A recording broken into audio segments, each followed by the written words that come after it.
Tuesday evening எங்கள் வீட்டில் சாம்பார் சாதம் தான் செய்ய போகிறோம். அதுக்கு குக்கரில் ஆயில் 3 ஸ்பூன், கடுகு கொஞ்சம், 2 வெங்காயம் நல்லா ஃப்ரை பண்ணிவிட்டு, அதுக்கப்புறம் 3 தக்காளி போட்டு அதுவும் கொஞ்சம் குக் ஆகிறதுக்காக சால்ட்டும் மஞ்சத்தூளும் போட்டு நல்லா ஃப்ரை பண்ணிவிட்டு ஒரு 2 செகண்ட் கழித்து மிளகாத்தூள் சாம்பார் தூள் ஆட் பண்ணிவிட்டு நல்லா ஃப்ரை பண்ணிவிட்டு, அதுக்கப்புறம் நமக்கு என்ன வெஜிடபிள்ஸ் பிடிக்குமோ கேரட், பீன்ஸு, முள்ளங்கி இது கூட சேர்க்கலாம். நாங்கள் எங்கள் வீட்டில் கேரட், பீன்ஸு, அப்புறம் நூக்கல் இது சேர்த்துருந்தோம். நெக்ஸ்ட்டு கருவேப்பிலை, கொத்தமல்லி போட்டு நல்லா ஃப்ரை பண்ணிக்கோங்க.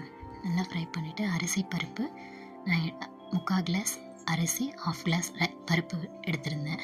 அது ரெண்டும் போட்டு மிக்ஸ் பண்ணிவிட்டு 4 கிளாஸ் வாட்ரு அதையும் மிக்ஸ் பண்ணிவிட்டு 2 விசில் கழிச்சு எடுத்தால் சுவையான சாம்பார் சாதம் ரெடி.